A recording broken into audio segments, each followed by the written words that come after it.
Hello, and welcome to another episode of the podcast where we look to reassure everyone that football is fixable. Alright? Hello, Seth. You alright? Alright. Yeah, well, it's a big one this time, isn't it? I know we say this all the time. End of season. Don't normally say this, but this is the big one. This is a big one, yeah. We got big end of season stuff we got to talk about. It was a great weekend. Yeah. How did you find? Did you watch any of the games? Were you about on that day watching any of them? I watched the highlights. I didn't watch any of them live. It was great. Well, I say it was great. It was terrible. As an Arsenal fan, it was terrible. But it's good. Sort of, it's the end of season buzz. So everything's like you're looking across different games. The fact that all games are playing at the same time is always and I quite know that interesting. as an Arsenal fan, you still mathematically were in the race, but it felt inevitable. Yeah, didn't it? and I think that probably helped me enjoy the day a bit more because in my head I was ready for. Do you see our promo that we put out on the socials? There's that 1 in 14 million or whatever it was. Well, not chances. I saw it, but so did 500 other people. Almost 600, I think. Almost 600. Yeah. So we're making waves. Yeah. We might have to start saying fans instead of fan. We might have to. Yeah. Unless that one fan watched it that many times. Yeah. Such a fan that they're still watching it now, just on repeat. Yeah. But it was an interesting. It's always interesting that end of season. We get to see who the relegation teams were and all that as well. I know that most of that was confirmed as well. Yeah, it was a surprise to see Man City win, wasn't it? Yeah, big surprise. They've really overachieved, haven't they? Yeah. You wouldn't have expected it from them, really. No, not at all. But no, congratulations, City. I will say congratulations to Villa. To get into the Champions League. That old, great club, great history. Yeah, if you think of a team, I think we said this about last season, or was it mid-season? We said that they were kind of the overachievers as a team. Basically, I think last year, calendar year, they were one of the top performing teams, weren't they, or something? Emery's done wonders since he's taken over from Gerrard. I know they sort of tailed off towards the end, but they remained consistent pretty much the whole season. Every team gets one or two results either way, but they were just their standard was generally they deserved to be in top four. Last English team in Europe as well. Last English team in Europe. Yeah, I don't mean as in like leaving Europe. I mean as in a European competition. Oh, in Europe. Oh, I see. I said last English team in Europe. So what's happened to the others? What? Oh, I see what you mean. To be fair, it was a bit of an off season for that, wasn't it? You think Arsenal, City, Liverpool, United, all they didn't. Well, this is probably why the Prem in a great light. Really. Yeah, I've heard a couple of people mention that the English Premier League is a bit of a farmers' league now. Why do they call it a farmers' league? Do farmers have leagues? That's a good point, actually. It must have started from that. Farmers playing against each other, and they thought, you know what, we need to make a professional game of this. You know what? We need to make a proper game. No, I'm sounding more like a pirate, actually. Pirates and farmers have a lot in common, don't they? Blackbeard was Bristolian, wasn't he? Was he Blackbeard? Was Bristolian? Yeah. Yeah, you could find him on the streets of Kingswood, Right. Nice. There's a bit of history for you. Yeah. But no, I don't like this whole idea of the Farmers League because Farmers League means the whole league is weak. A league of farmers, really. Yeah, whereas, low standard. Yeah, a lot of people seem to be using the term Farmers League for a league where there's one consistent winner. Which is, I think, what they're trying to say. Man City keeps winning, so it's a Farmers League. I agree with that. I don't think the Farmers League's the right name for it because we've been saying it probably during our podcast as well, that we believe the Prem's the best league until Man City win the league again. We're saying we're a Farmers League. That doesn't make sense. But I think you're right. I think up and down the league, we are one of the best. I think we have the best league, and it's a joy. I love the Prem, watching it. I could watch any game. If it's Palace against Brentford, I'd watch it. It's not no disrespect to that, but in terms of their lower table teams that aren't normally fighting for trophies. What you're saying is even Palace and Brentford. I should say even Everton I'd watch, and they don't score. It's just. But painful. Every game is we interesting. Scored on average by the whole season more than a goal a game. Did you? Yep. Over 38 was it? Yeah, 40 goals. 40 goals in the season? Oh yes. Wow. 2 left over. So you're almost guaranteed to have over 1 goal a game. Oh yeah. By just a decimal slightly. Is that right? 1.1 goals. Stick to your business teaching. Yeah, let's forget the maths.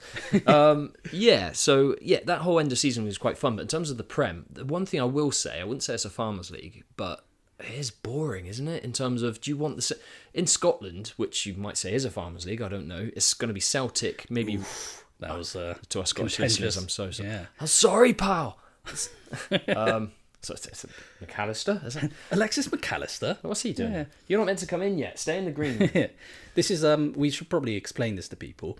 Alexis Mac Allister is a player who we both thought until the World Cup, we thought that he was a Scottish player because he was a ginger called Mac Allister. Yeah, I mean that's bound to be, but he was wearing an Argentina shirt. Yeah, but... and we thought maybe it's that what do they call it, the grandfather rule or something? Grandparent rule or whatever it is. Yeah, where because your grandparents are one of your grandparents are from Argentina, you got a choice to play for Scotland or Argentina. Yeah, so that's what we thought. So we thought it was a ginger-haired Scot playing alongside Messi. All right, Leo. Yeah, a great game. It's a great game there, pal. Yeah. What are you doing? Control it, Leo. Yeah. Composure, pal. Yeah. Kind of like, does Matty Cash speak Polish? I'm pretty sure he's completely Polish. He's not English in any way, really. No. Matty Cash. Of course not. Matty Kashkov. I don't know. Kashchek. I don't know. But no, so I think the Prem, it's not fair to say it's a Farmers League, but it is a bit boring that we've got this team that dominates all the time. I'm not, from an Arsenal fan, I know there are people listening saying, it's just a bitter Arsenal fan talking, which it might be. But it absolutely is. No, in terms of, you just want a league where you want it where I don't want Chelsea winning the league. I don't want Man United winning the league. But if you want different teams winning it, so at least it makes it interesting. Every season you think someone else could win it. Yeah, I understand what you mean because of the rivalry aspect. And I think the one problem we have with the Premier League is that it's got this reputation that somehow many teams are able to win. Whereas, you have Real Madrid, Barcelona, or sometimes Atletico in Spain, or usually Bayern, usually Juventus, all that stuff. Yeah. Whereas the Prem, there's this idea that any of the 6 or 7 teams can win. But actually, that's a fairly recent thing. Because if you think about just the Premier League, Man United has been just as dominant as they had periods of Barcelona huge dominance as well, didn't they? Yeah, and only from maybe starting 2004 when Chelsea came into the fold did it start to be United, Arsenal, Chelsea, and then Arsenal dropped off straight away. Yeah, it was United Arsenal, wasn't it, for about 6-7 years, and then Chelsea came in as a 3. But then it was when Arsenal went through the phase of the new stadium, and Arsenal they dropped off when Chelsea came in, and then from there it was kind of Chelsea United until Man City late 2008 sort of time, wasn't it, that sort of period? And then we had a series of I think about 5 or 6 seasons, wasn't there, where there was another team it wasn't the same team winning twice in a row. But that's a fairly recent thing. And I suppose since the beginning of the Prem back in, was it 92? Yeah. There's only about 6-7 teams that have ever won it. Something like so that. So it's not in terms of, and I get what you're saying, but there's still normally a league to compete for the title, like the top 4, top 6 or something like that. There's normally like a top few teams. There's normally a league to compete for the European playoffs. There's a number of, like a mini league to compete for relegation. There's normally battles, and it's quite a close battle. Yeah. Between those different, so what sort of, it's like top, middle, bottom, and there's sort of 3 leagues in one, and that's what you normally like to see. But it's becoming now where you still have the middle and lower teams that compete against each other and everything, but out of the top, it's become Man City. I mean, they've won. So it's 4 in a row, but I think it's 6 out of the last 7, is it? 6 out of the last 7, yeah. And I get that because, I mean, I don't like the fact that City keep winning. I think it's quite boring. I think because of all the charges, because I support a team that's actually being charged, and here's City winning 6 out of the last 7 and having nothing seemingly done for 115 charges.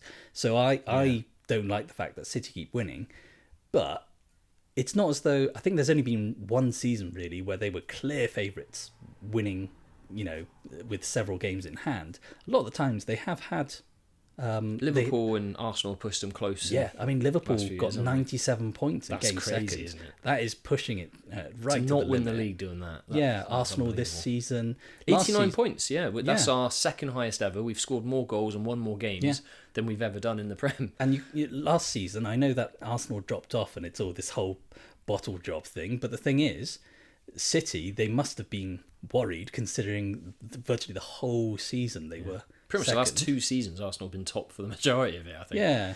This season's been a bit more interesting that we had a 3-horse race for a period of time, which was good. But Liverpool dropping off from the neutrals' point of view, it made it a shame. But it makes it more fun. That's the thing; it became more interesting. Everyone was talking about it. Any team can win. What do you reckon? And everyone's comparing the 3-way title race and what fixtures you have. And I mean, the good thing with the English league is that I think there's more big teams than in other leagues. I think that's also in our favour. So I still think we have the best league, and that might be bias being English and everything, but I think we do based on what we've just talked about, the competition. Yeah, it's diminished slightly, I'd say, because of I wouldn't necessarily say it's the strongest league definitively, because I think competition-wise throughout the league, most likely. Yeah. But it's an interesting talk I had with one of my bosses, actually. He's German. I'm one of your bosses. We don't have that. I'm not German. No. You're below me, aren't you? You're I'm the chairman. You're the chairman. I'm a shareholder. So. No. You're a generous donator. I'm the shareholder. We have one. So you can pay for everything then. That's brilliant. I pay for everything with your generous donation. Oh, do we? Oh, yeah. Okay. I paid myself £1, which is the share. I'm feeling a little less generous all of a sudden. Right, moving on. So, one of my bosses, he's German, and I was talking to him about the German league. He sees the German league far more than I do. Bundesliga, yeah. Yeah, and there was this idea that we had of usually the top teams of every league play against each other because they get entered into the Champions League, Europa, and now the Europa Conference. So the top 6 or 7 teams of each league play against each other. But actually, that doesn't show the true strength of the league, because there could be a big disparity between the top few and the rest of the league. Absolutely. So we were saying it would be great if there's a European competition for the bottom 3 of each league. That would be cool, actually. Yeah. And it also gives them another thing to fight for, I suppose. Another thing to fight for, more money for them. Even if they one of those teams might get relegated, at least they could win a trophy, get some more funds in. And I think it shows the true strength of a league if you see the standards of the bottom teams from the top. Yeah. So we could have had Luton going over and playing against another European team, Hertha Berlin or something. Yeah, that'd have been great. I was always happy with that when Brighton they went into Europe, because I love hearing Brighton and Hove Albion playing against the. It's such an English sort of team name. Yeah, it really is. It's like just thinking like Real Madrid versus Brighton and Hove Albion. Brighton and Hove Albion 1, Real Madrid 7. Yeah. But yeah, I thought that would be a brilliant idea, and it's interesting. Yeah, because you got to look at what Bayer Leverkusen has done. It's just they've been phenomenal, haven't they? What a breath of fresh air. Yeah, and what an almost job of the greatest achievement. Like, they were so good right up until the second to last Spursy game. Well, no, they've won more than Spurs. Oh, that's true. Already. They've won more. Yeah, so they're not Spursy. No. And considering a lot of people call the German league a farmers' league, I've got to defend the German league, because Leverkusen, they went undefeated in the league, and they can still win 2 trophies by the end on Saturday. Also Dortmund as well. But Leverkusen, they were, 15 or 17 points ahead of Stuttgart in second place. And people have this idea that Bayern Munich had a car crash of a season because they came third, they didn't win any trophies. Well, they had a huge disadvantage because they had Kane up front. Well, that is true. Yeah, really let him down with his 36 league goals and stuff. Yeah, he could have scored 50 goals, but they're not going to win a title, are they? He's never won anything. The thing is, Bayern Munich, people don't realise this, they got more points than last season. They scored more than last season. They won more than last season. They went further in the Champions League than last season. Yeah, it's a failure. Yet it's a failure, yeah. And it's just because Leverkusen was so much better throughout the season. It's amazing what Alonso's done there, isn't it? Yeah. But that's what, and also, like you said, in the German league, we got Dortmund in the final. Yeah, and they came, 5th or 6th in the league. So it's not as though the German league is weak or anything. I think it's just that we've had this idea that the English Premier League is the strongest. It's always had that reputation, especially by English fans. Yeah. But I don't think they realise quite how strong other. But it's always really margins. I think it's always margins, though. People like to simplify everything. Yeah. If the Prem's better, the Prem's better. They don't take season by season. And this is why we've had a similar conversation on our podcast about who's the best team.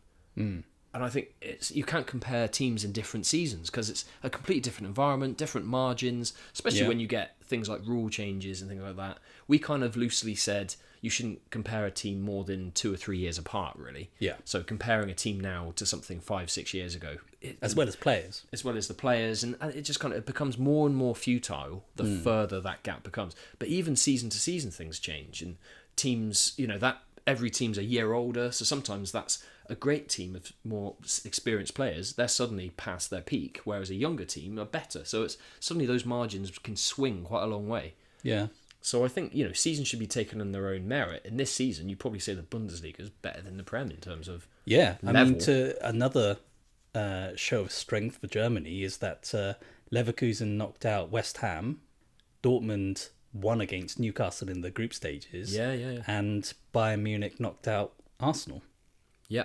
I'd say Arsenal were better, though. They were the better team, but they still got knocked out. It's there's a sort of know-how. They used all of their experience, I think. All of their experience, yeah. They didn't use part of it. They used to be honest, Arsenal had no experience, in a sense, for the Champions League, because the players playing for Arsenal now weren't in the Champions League. Back when we were in it 5 years ago, or whatever it was. Yeah.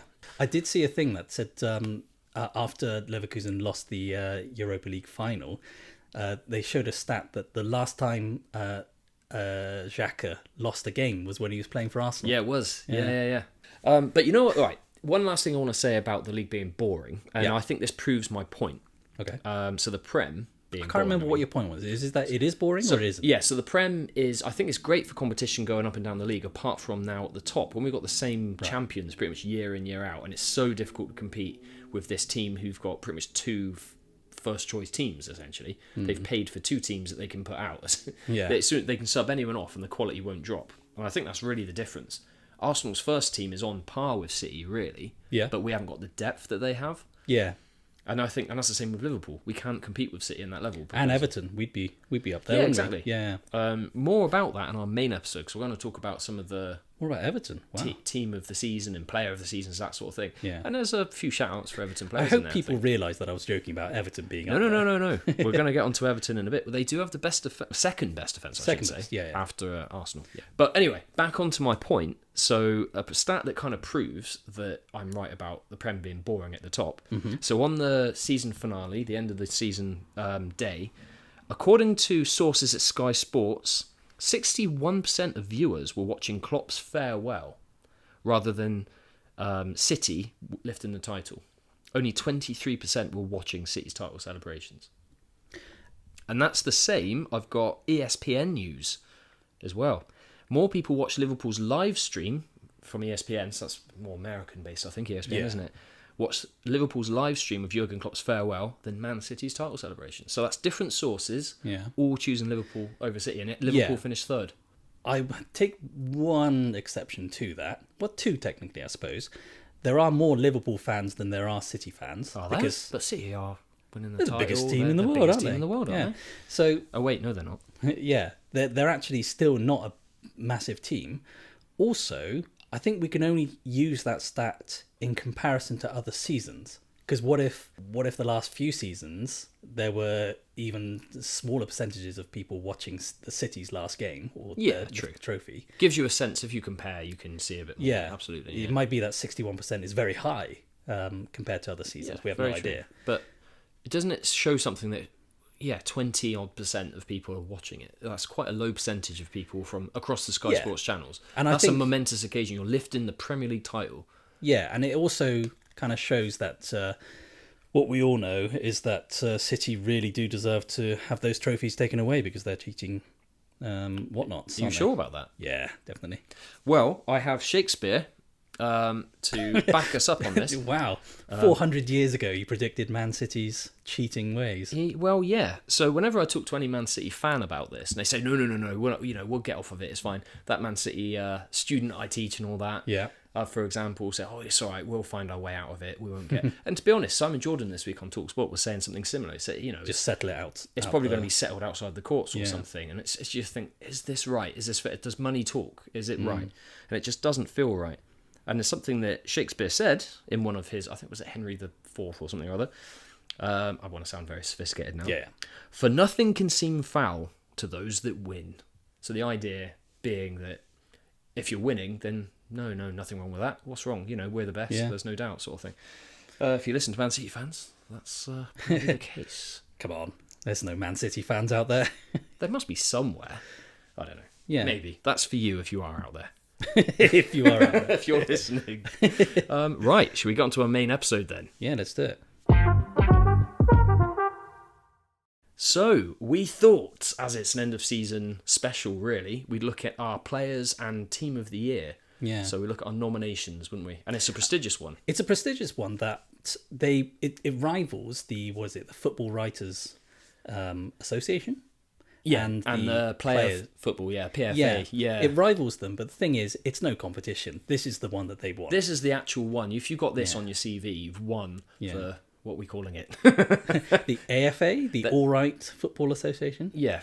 Not to be mistaken with the Argentinian Football Association. We need to. So we'll clarify the name soon, but it's definitely more prestigious than the other names. Yeah, you can imagine Phil Foden going, "Yeah, I won the Football Writers, but what about Football Fixable All Right?" Fixable All Right. Yeah, that's Writers. The main one. There we go. Yeah.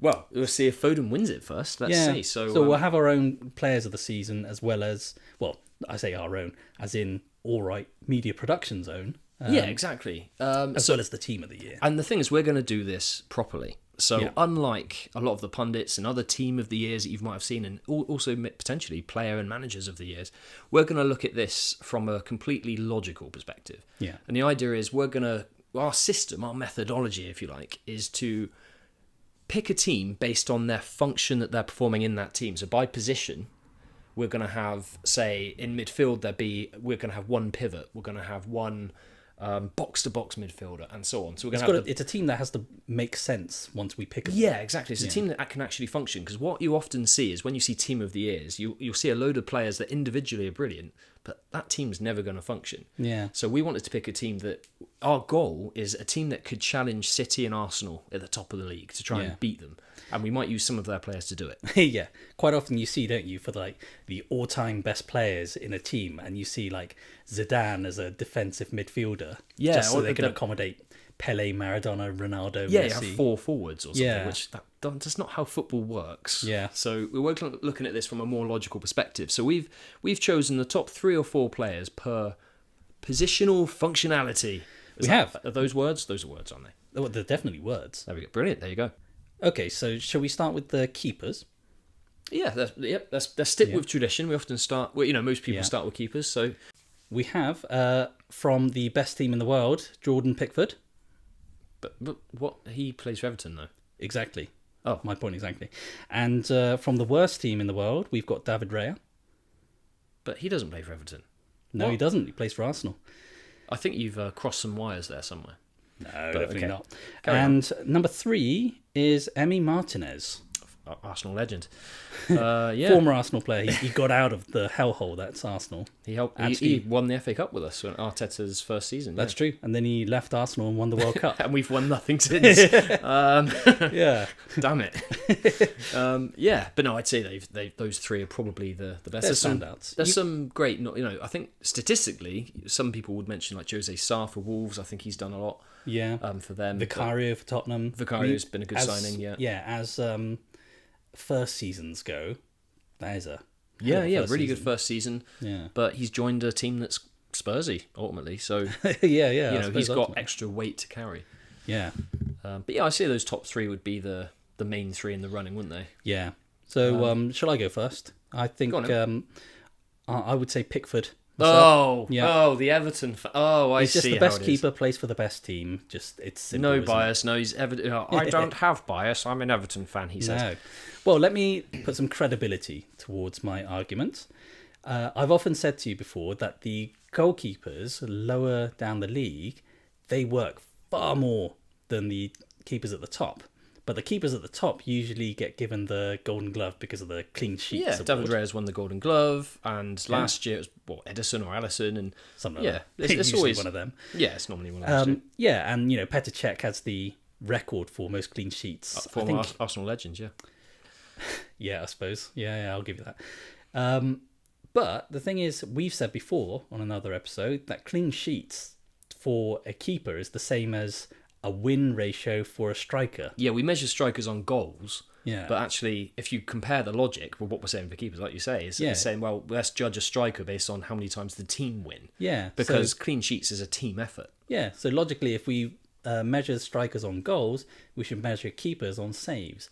And Pickford he has worked so hard to get to where he is, and the team, I think we got the second best defensive record after it was Arsenal, wasn't it? After Arsenal, and they were top, the second, I suppose. Yeah. So proportionately, per clean sheet, Pickford's had more input. You'd say, and the saves do back that up. We did actually have some numbers. Are we going to bore people with numbers? No, probably not. But we have looked up the stats as well. Lots more than Raya is what I'm going to say. Yeah, he's had a lot more saves. And that's partly because in front of Raya, you've got arguably the best defence. Yeah. They have the most clean sheets, and they're seen by the eye test as well as the stats to show that they are, Saliba, Gabriel, Ben White, all that. I think I'm just trying to say that basically, if you go by clean sheets, it's not an accurate measure, really. No, you're rewarding the keeper for something that half the team is really meant to be working towards of a clean sheet.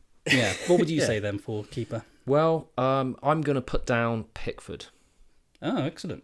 I agree. I think Raya's been brilliant, and I think Arteta's been brilliant to put Raya in there. Yeah. I backed Arteta at the start. I have backed Arteta all the way throughout. When we've had bad spells in recent seasons, we finished 8th a couple of times and 5th, and everyone said, Arteta's got to go, hasn't he? Even proportions of Arsenal fans have said it, and I've been apparently a minority. And now I'm seeing Arsenal fans on different fan channels say, we're sorry, Arteta's the man. Some of them don't even have the respect to say, I'm sorry, because I know a lot of them, they were saying, get him out. It's like a lot of the Chelsea fans now are going, oh no, Pochettino's out. Well, you weren't saying much about him. We didn't bring that up in the news. That's crazy. Yeah. We'll talk about that in a future episode. I think next week maybe. Yeah, we will. Because that's a big topic there. I think Poch actually was just starting to get a tune out of Chelsea. Yeah, absolutely. Anyway, we'll get back to that. Let's go on to the defence then. So we'll look at the right back position. So our nominees, and I'll be opening the golden envelope here. Kyle Walker. Clap, clap, clap, clap, clap, clap. Benjamin White. Clap, clap, clap, clap, clap. Just to clarify, you're saying clap there, aren't you? You're not like some crab just making like crab noises. Like a Pokemon just saying his name. Yeah. Crab, crab, crab, crab. Ses. And our third nomination, which might be a surprise to some people, Diogo Dalot. Yeah, when we were coming up with the top 3, we were thinking Dalot actually is probably being made to look worse being in a team that's quite dysfunctional. Yeah. You've got to look at everything in proportion, like we've always said with stats and... That's what I've always told the women. Can we edit that out? Absolutely not. I didn't think what I was saying there.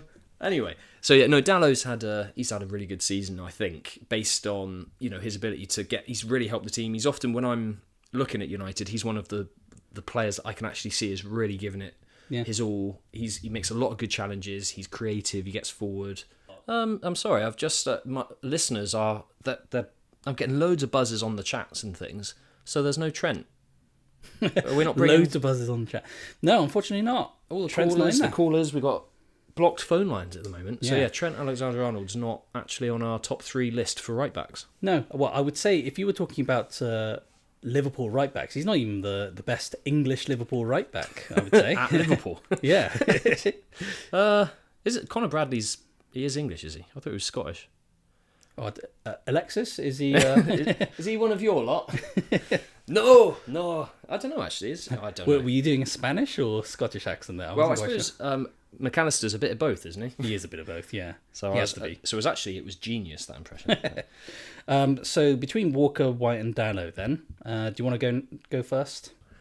I'm going to say White on this one. And that's the sound of the audience going, not a surprise. Is it? Yeah. Oh.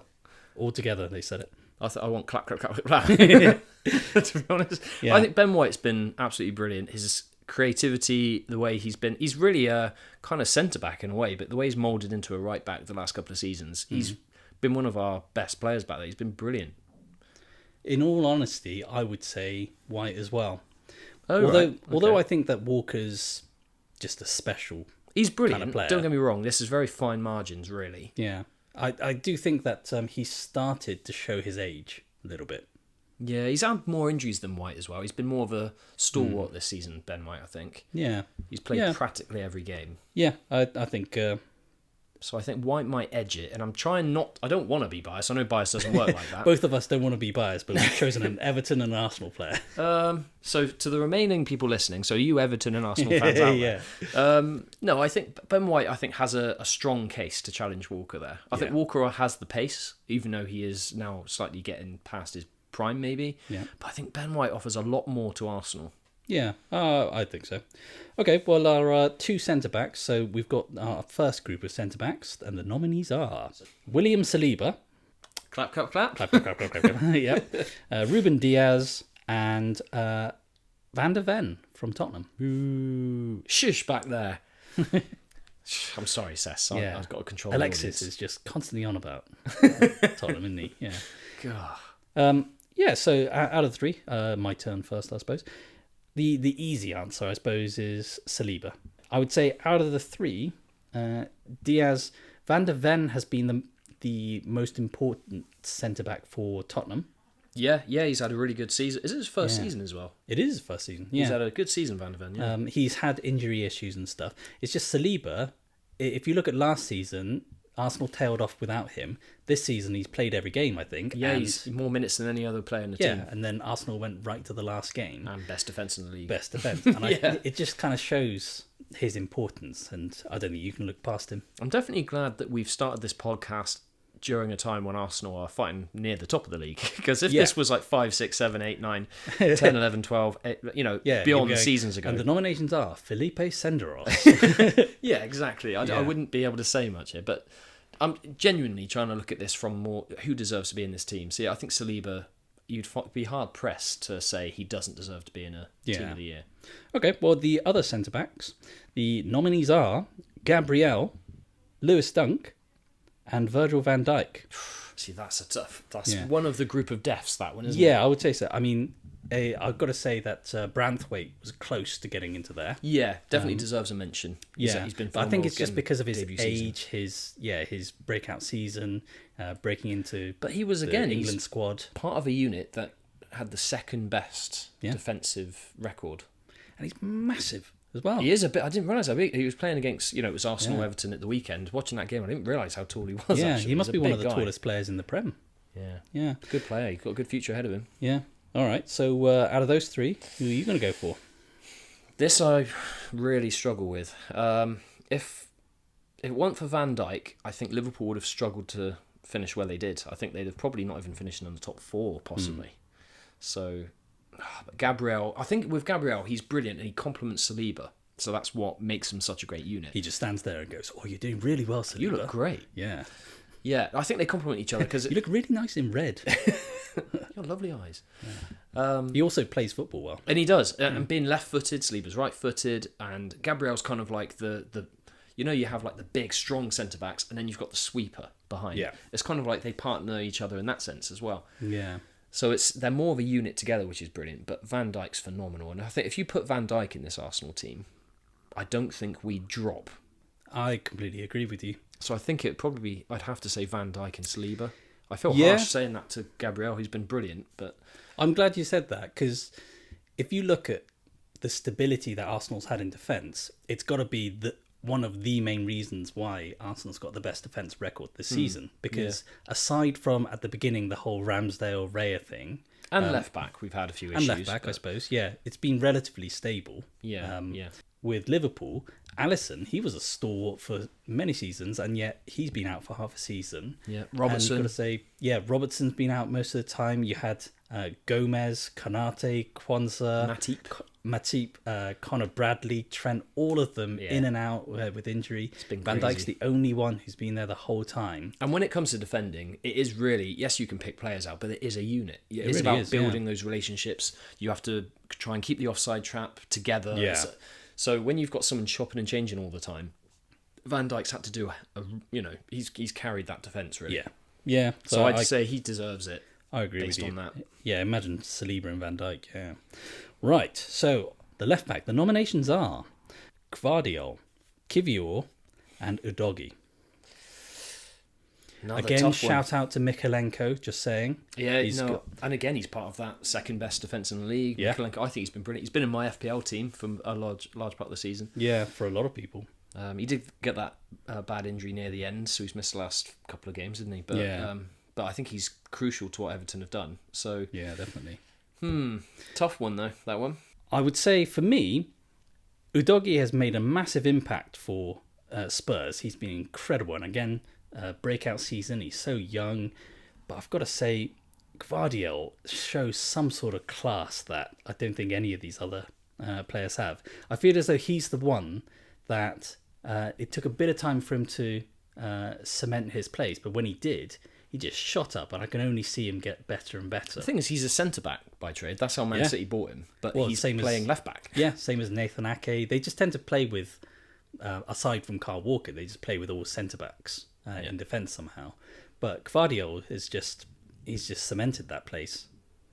I just think that there's no way but up for him. You know, he just seems to get better and better every week. And I think he's been brilliant. How do you say Gvardiol? Gvardiol. Yeah. I can't believe I'm saying this. I think Udogie.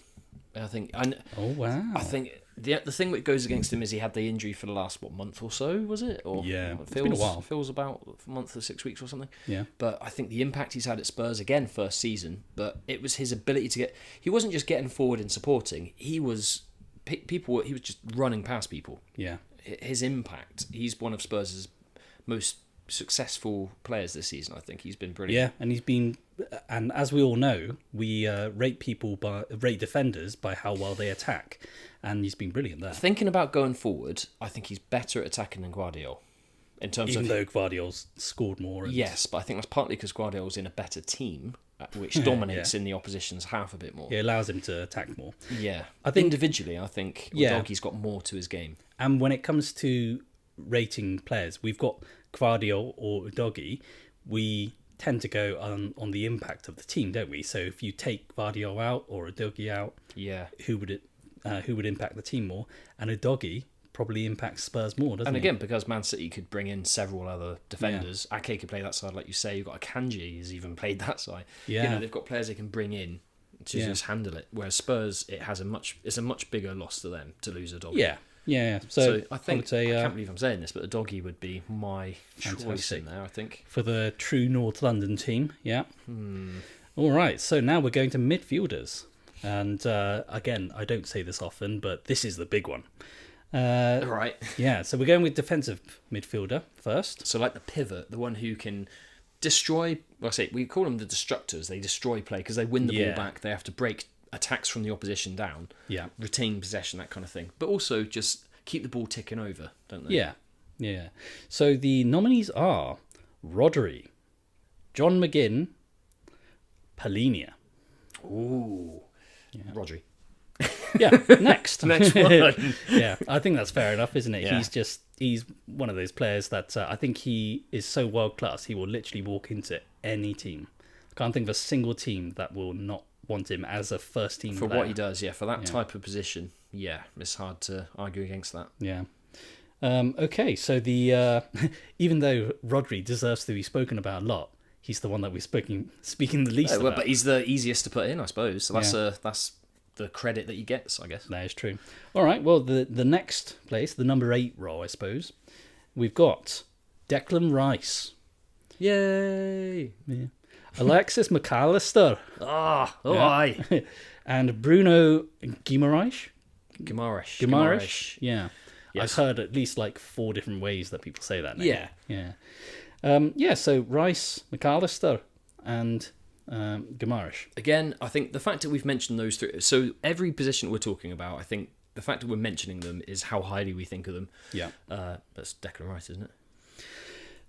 It's a close one, really. Rice has been unbelievable. No, it's definitely Rice. His ability to just hit it perfectly, he beats the first man with the strength and power he gets on that ball as well. Yeah. No, it's got to be him. Yeah. But obviously that's not his main role. The role he's doing that destructive bit, he's just everywhere. He just wins the ball back everywhere. He wins every battle in the air. He's taken corners and assists and stuff like that. He drives the ball. He's just been, I think he's Arsenal's best player this year. I think he's been unbelievable. Yeah, he's definitely up there. He's definitely in the shout. We talk about Sleevers and stuff, but I think he's definitely up there, yeah. All right, so now for the third midfielder, but we're basically calling this the number 10 sort of role. This is actually, so when we come up with this list, that number 10 role, the creative kind of aspect of midfield, I think this is, if there's a group of death, this is it. This is it, yeah. This is between the attack and midfield, really, isn't it? Yeah. So, the nominees are Philip Foden. Clap, clap. Very, very good. Martin Odegaard. Very, very good. Clap, clap. And Cole of House Palmer. Absolutely brilliant. Clap, clap. I mean, how this would you really is a group of death, isn't it? This Foden... this podcast is going to be a very long one because we're going to spend an hour debating this. So you could skip forward now. And I just realised I'm going first, aren't I? Good luck. Right. So I'm going to say, firstly, Palmer, absolutely brilliant. And he is in the team that, if we're talking about impact, taking Foden out of City, taking Odegaard out of Arsenal, taking Palmer out of Chelsea, definitely, for me, Palmer, Chelsea, that's the biggest impact. Because Palmer actually was the only form of... only way to get goals, really, for Chelsea for so long. Yeah, he's kind of like the one person who's dragging that team, it feels. Yeah. Odegaard's crucial to how Arsenal play, so the impact it'd be a massive loss if we didn't have him. It'd be a massive loss. But the team's still a good team without him, whereas Chelsea, you're not sure what you're going to get. Yeah. He's dragged them through games. And while I think that taking Foden out of City will have the lowest impact, technically, because they've got... so many people to replace him with. Yeah. But I'm going to have to say Phil Foden, purely because I think if you put Foden into that Arsenal team instead of Odegaard, for example, you're going to get as good an output, I think. If you put him into the Chelsea team, again, you'll get just as good an output. I'm not sure about how... I know Cole Palmer came from the City team and stuff, but it was really because he went to Chelsea that he could kind of sprout. Yeah. And he has taken 9 penalties. Yeah, it skews the stats a little bit, there's penalties, but I mean, that's still a skill to be able to score penalties. And it's high stress and everything. Yeah. But I just think this is the season where we saw Foden do exactly what we all saw he can do. He just wasn't really given enough of a chance. Every time he'd do well, he'd score a hat-trick, a season or two ago. He's phenomenal. He's been right. And then Pep would reward him by putting him on the bench for the next 6 games, Yeah, Pep's rotation this season, I suppose, probably because he's still got options to bring other people in instead of Foden, but the likes of Mahrez and Gundogan and stuff like that have now left, so now Foden's now one of the better options. And Pep stuck with him. Yeah, and KDB was injured for a lot of the season. Maybe that helped Foden as well. Yeah, he was able to step into what KDB used to do, and City was still able to perform technically better than last season, because City were well off last season and then kept on coming back, whereas this season they kind of stayed at the top within a couple of points. And they achieved more points this season. Yeah. Last year they finished on 89, which is what Arsenal finished on this year. Yeah. So they're actually a couple of points above. Yeah. I know I'm going to be accused of Arsenal bias, but I mean, statistically, I think Odegaard has created more. He's created more. He's, in terms of, they call it goal involvements, don't they? He's just unbelievable. Maybe it's what I watch Arsenal more than City. I mean, he's so creative, Odegaard. He's creative, he's crucial, he's the captain. He leads the press, he's a leadership. I think the impact of him is greater than Foden's. So from the impact side of things, like we were talking about, not that that's the only measure. So I think I'm going to Odegaard on that one. Oh, how are we going to decide this one? I mean, we could go down the impact route, but I feel kind of harsh for Man City, because if you talk about the impact route for any City player, you could say, then you're not choosing... No, exactly. They won the league. And they won the league, yeah. Yeah. But that's the ingredient. That's one of the ingredients for how they're winning the league. They've got so many options. Whereas Arsenal would, I don't think, be able to. Well, like you say, he's the captain, so he passes instructions to everyone. He leads the press. So once he goes, that's when the whole team move. Let's flip a coin. All right. I generally feel that there's not much between them in terms of what they're doing. They're so good, both of them. Yeah, that's true. Well, let's flip a coin then. That's our measure. I think that's how they do it. I mean, that's very scientific, isn't it? Yeah. So I flipped the coin, but I forgot to mention whose heads or tails. I think you said Odegaard was tails. So right, let's say Foden's heads, Odegaard tails. Here we go. Flip. Foden it is. Foden it is. Yeah. This is our scientific method. Best of 3?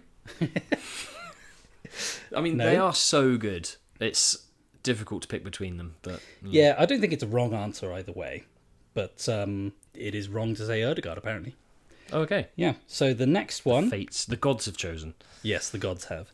Next one, let's go for the right wing forward. Okay, yep. That's how most teams play these days, isn't it? Yeah, so the nominees are Mohamed Salah, Bukayo Saka, and Jared Bowen. Oh, that's a group of death as well. This season, I feel Salah's probably had amongst his worst seasons for Liverpool, yet he still scored... How many? He's their top scorer still, isn't he? I think. Yeah, well, I think he's fourth in the goals and assists. I can't remember the goal contributions. Goal contributions or goal involvements. Yeah. Yeah. But, and again, impact-wise, I think Saka and Bowen have had bigger impacts for their teams in some arguments. I mean, Saka again, goal involvements-wise, I think he's our top goal. I say ours in Arsenal's top goal creator, goal and assist, goal involvement player, basically. So I can't speak. I think Saka is the top goal contributor. Are you saying Saka, or are you just waffling? Bowen's been fantastic as well. It's so difficult, this. Yeah, Saka. Saka, right. Well, I think it came to no surprise. Surprise, yeah. I mean, in defence of Salah, I think what you're doing is you're judging him by previous Salahs. Which is a very high bar. It's a high bar. So, like with Haaland, people say, oh, he didn't play so well. But that's because people are comparing him to the 36-goal scoring Haaland in his first season, winning a treble. It's quite harsh because he's still fourth highest in the league for goal contributions. And if you talk about impact, take Salah out of Liverpool, that's a huge number of goals and assists completely out the team. You're relying on Darwin Núñez, Gakpo, Luis Diaz, Harvey Elliott, all good players in their own right, but they don't get the consistent goals that Salah he's does. Clinical. Even when he doesn't play well, he scores or he does something, doesn't he? So I would say that, take Saka out of Arsenal, take Bowen out of West Ham, there'll be big impacts. But I think in terms of impact, taking Salah out of Liverpool would be disastrous for them. Saka going Premier League alone, 16 goals, 9 assists. I mean, that's not bad for a right side, is it? That's not bad at all. In all competitions, Champions League included, so 20 goals, 14 assists. How many goals and assists did Salah get? Premier League, 18 goals, 10 assists. Right, so Salah's got more. More than Saka. Right. So your argument of... And in Europa League, lower level competition, obviously. Yeah. So all included, and that's EFL and FA Cup as well. So 25 goals, 14 assists. So stats-wise, Salah will edge it. Yeah. And impact, I would say, he's got to edge it. Because you take Saka out of Arsenal, it will be a big impact. But the thing is, massive. Arsenal scored, was it second most goals? Yeah, or maybe most goals, I think. Yeah, I think it might... I think City were the most. Okay, but they were definitely up there. So even without Saka, there would have still been a lot of goals, but it'll be disastrous. I think for Liverpool are more, desperate for more reliant is the word I'm looking for. I think Liverpool are more reliant on Salah. Yeah, than Arsenal are on Saka, you can always expect with Arsenal.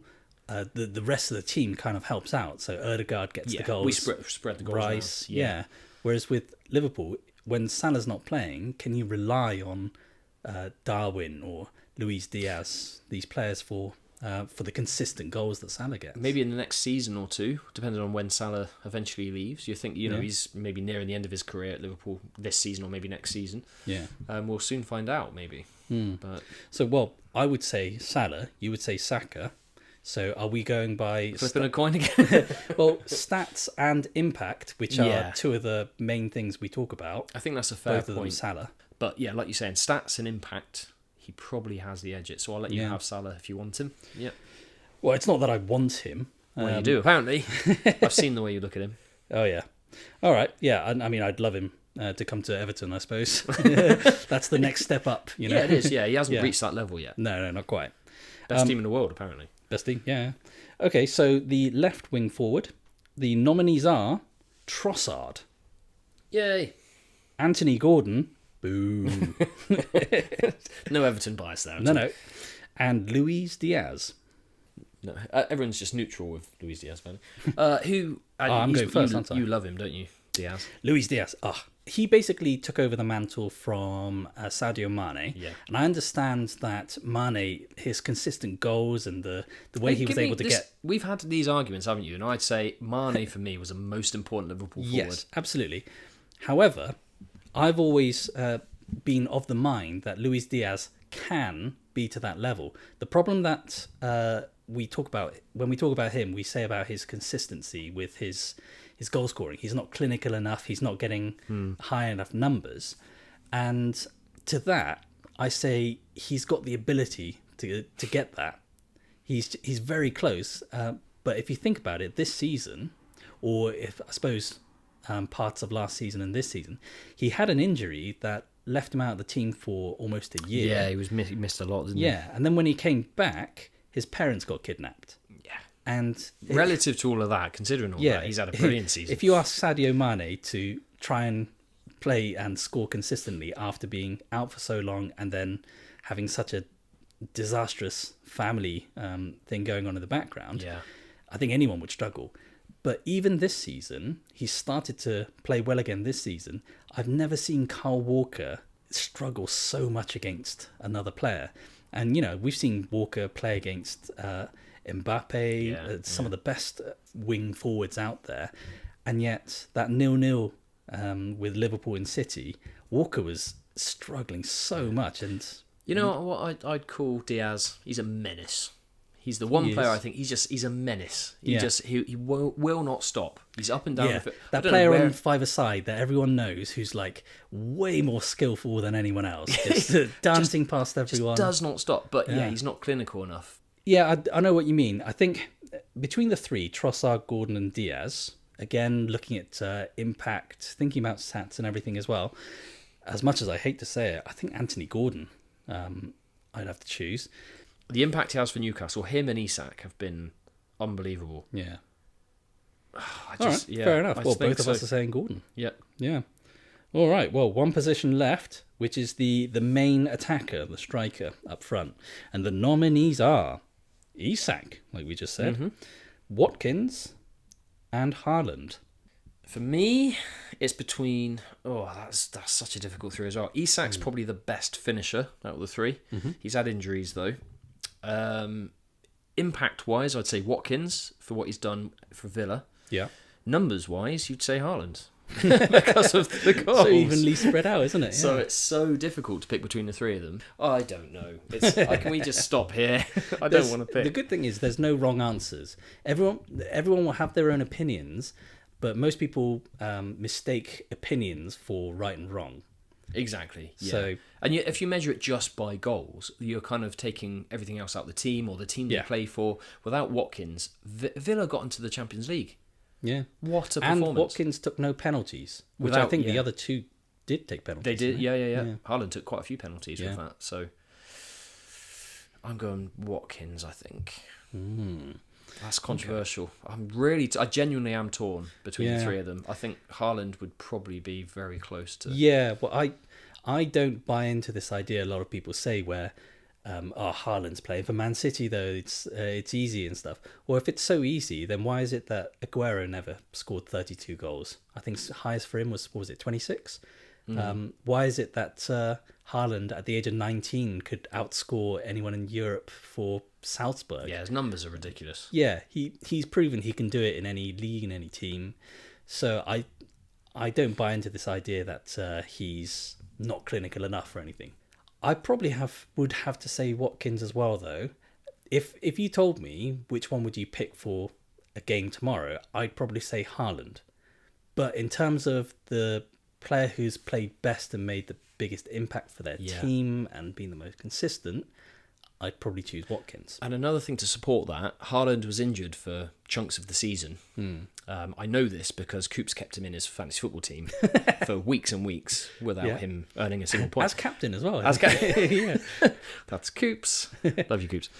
Although, would that be an argument against him? But what I'm saying is Man City still won the league without him. Oh, I see. Whereas Watkins was so important to what Villa did. Yeah, and he kept on having to play like every game in Europe and everything as well. they were very reliant on him. I think they've got some really good players, Villa, but I think Watkins was so important to what they were doing. So I think Watkins just edges it. Yeah. It's such a tight three, those three. Yeah, and again, as I say, there's no wrong answers on this one, I don't think. It's the people who do say that we chose the wrong person, ironically, they're wrong, because that's just an opinion. Absolutely, yeah. And if it was a different question, if it was which of those three would you like Arsenal to buy to have play for, I want Isak. Out of the three of them, I want Isak in this Arsenal team. I think he'd suit the way we play. So, well, there we have it. So the team of the year for the All Right Football Association Awards, Pickford in goal.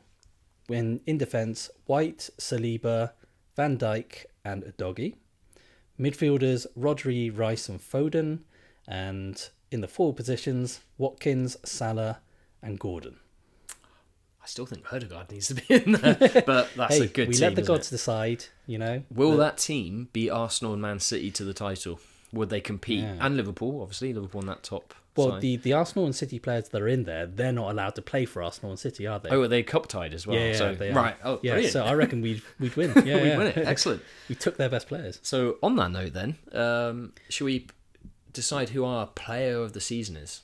Yeah. Let's do that. So really, the shortlist is the list of players we've just talked about. Yeah, pretty much. Yeah. For those reasons we've just made talked it easier about. for ourselves. Yeah. For me, the best player. Can I guess that it's going to be an Arsenal player? Well, can I actually say, and I'm going to rely on our... So we put a poll out last week, and let's look at some of the results of that to see how it stands at the moment. So the poll results are Martin Ødegaard with 7% of the votes.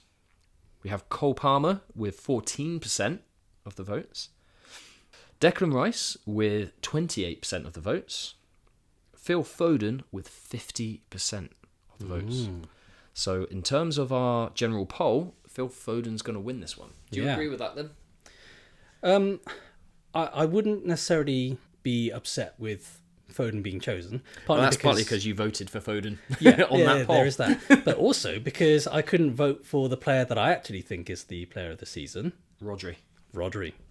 Yeah. Yeah, the top two for me, Rodri, I chose when I set that poll up, when our marketing team set that poll up. It was based on the nominees for the PFA award. Yeah. So Rodri wasn't down for it, weirdly. Yeah. As far as well, that's because it's always goals. Goals, attack. If you look at all of, Haaland getting the award last season, and if you just look in general, Cole Palmer being... exactly. One of the goals nominates. and assists and all this kind of thing. Yeah. I just so you know what I just said about they weren't nominated. I didn't see that they were nominated anyway. So if Rodri was nominated, I didn't see it. Right. So he may have been. Asterisk. Anyway, so the reason I will go for Rice, I think, is the same reason I'll put Rodri as second place. So the top two players for me aren't Foden at all. So Foden wins the actual PFA. Yeah. Or, is it PFA or Football Writers? He won the Football Writers. He'll probably win the PFA as well. It looks like he might likely do that as well. And he wins our poll. So well done, Phil. Do we have to go with a poll then? Is that what we're doing? No, because that's the people, isn't it? That's not actually us. Well, we're teaching people what it actually should be. I think you're right in that we need to educate people. For me, the top two are Rice and Rodri. And again, I think it's so tight between them. But I think in terms of impact... I think Rice, he's just been unbelievable. So for me, it's Rodri and Rice. And in terms of impact, again, I feel sorry for any Man City player when we talk about impact and you go, yeah, but they've got so many other players. But Rodri is one of those players. I think I would say that if you take him out, then it would make a big impact because, well, firstly, it's shown that the only times City lose is when you take Rodri out. But also, he's just one of those players... the old traditional Pirlo skulls. Just keeps possession ticking over. Yeah, constantly. Retains possession. Retaining possession. Yeah, you just can't get the ball off him. He wins it back in that. He often he gets destroys the attacks. Yeah, and he often doesn't get booked for it. It's so infuriating how he'll do these tactical fouls or whatever you call them. Yeah, and it's just so consistent. I know Rice is just as consistent, and in terms of an impact, his first season at Arsenal and stuff, I think he tops our stats charts on almost everything. Yeah, impact-wise, if you take them both out, they'll probably make as much of an impact on the teams. The difference is, if we talk about impact, I don't know if this is going to sway you, we don't really know what Arsenal's like without Rice this season, because Rice has played every game. Yeah. We do know what Rodri's impact is when you take him out of City, because the only times they've lost are without Rodri. If it was Man City's player of the year, I'd be saying Rodri over Foden. And if it's between the two of them, I think without Rodri and Rice, the two teams wouldn't be where they are. It's that. I think they're so important. Probably equally so. Yeah. So and I don't think when whoever's thinking no, it's Foden, it's Cole Palmer and stuff, I don't think they fully understand impact. Exactly. Yeah. So I think we've cleared all that up. So I've got the answer. Okay. Here we go. So the Football is Fixable All Right Podcast Player of the Year is either Declan Rice and Rodri. Clap, clap, clap, clap. Yeah. Come on. That's brilliant stuff. We happy with that? Rodri. Yeah. Declan Rodri. Exactly. There we go. I think they've done equally as good. They've proven themselves in their respective I genuinely teams. think it's so difficult to pick between them. It's got to be those two. So we'll put this out on the socials. Well done. We'll get the trophy sent out to them. Yeah. Brilliant stuff. If you disagree with us, then you are wrong. Yeah, absolutely. Yeah. You're welcome to your opinion as long as you keep it to yourself. Yeah. So, and finally, who would be your manager, or should we say coach of the year? I'm going to say manager of the year. Head coach of the year. Is that an easy choice? It must be Pep, surely. I mean, it's fourth league title. It is an easy choice, and there's only one nominee for me. Oh, really? Okay. And it's not Pep. Okay. Yeah, I'm going to go for... Gasp! I'm going to go for Unai Emery. Wow. Yeah. That's hard to argue against, actually. Yeah, taking them to fourth place and being as consistent, if not more, than last season, or the tail end of last season, Yeah, to get Villa in the Champions League. Last calendar year, I think they had amongst the highest. It was between them. Second most, I think. Second most. So you got City, them, and Arsenal. Last English team to be in Europe. Yep, true. Yeah, they've got further than anyone else, really. Yeah. Brilliant season. And again, it's kind of relative to the resources, isn't it? It's what they're doing with...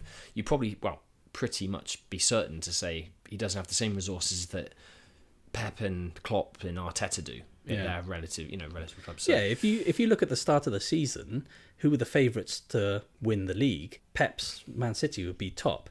But then if you say Unai Emery's Villa in the Champions League spot, you'd probably say it's a bit of a stretch. Yeah, not many people would have said that. Yeah. So yeah, I think he's definitely in with a shout. For me, he's number 2. Okay. So I've got a top 3, and I'm not sure who's third. It's going to be between Mikel Arteta and Pep Guardiola in third place, I think. Okay. So they're joint third. Second is Unai Emery. Number 1 is Sean Dyche. I think what he's done with Everton is a phenomenal job. Considering how close you were to relegation last year, you couldn't really do much in the summer in terms of buying players. There weren't any top talents coming in necessarily. No, not at all. You've had points deductions, yet you've made a relegation battle look easy. I think the points deduction made it seem a lot closer than it actually was. That's the thing. It was at 8 points in the end you were deducted. Yeah. And yet you were comfortably safe. Maybe that's partly because of the teams were really low quality coming up, and all 3 promoted teams have gone back down. Yeah. But I don't think that should take away from Dyche's job. I think he's just shored up the ship, as I thought he would when he came in. It's not necessarily glamorous football, and I don't blame him in the sense he hasn't really got the resources for that. Yeah. I think he's just been phenomenal. So for me, it's Dyche. Yeah, a team that's been spiralling for a long time, he's definitely managed to shore up the defence, which is very important. It's basically what David Moyes did. Everton was kind of a spiralling when he came in, flirting with relegation. Yeah. We did finish 17th under him at one point, but he showed what we're capable of, shored up the defence to the point that we ended up getting mostly England internationals. Well, the thing is, a good team generally builds from the back. If you think most successful teams, they build from the back. Mourinho did that. Yeah. Arteta's done that. You've got Dyche has done that. Moyes did that. They build from the back, and then you put the brilliance in up front. Yeah. That's what Dyche's next step would be, to try and get more midfield and forwards that can offer that creativity and the goals and stuff. But to start with that defence and to make things look as easy, easy from the outside, perhaps, but he's done a brilliant job. But yeah, he's done brilliantly. I'm glad you've mentioned that. I'm happy to put Dyche in as our United footballers fixable all right manager of the year. Would you agree with that then? So Dyche wins manager of the year, and we have Rodri and Rice Declan Rodri winning player of the year. So there we go. Thanks for listening, everyone. Hopefully that was an interesting episode for you to listen to. Insightful, yeah, exactly. So please do follow, like, subscribe and all of that. We're on YouTube. You can listen to episodes on there. You can also see Cess, Coops and myself playing some video games. In particular, look out for Coops' Kung Fu fighting style football challenges that he does. And yeah, we'll catch you next time. So it's goodbye from me. And it's goodbye from me.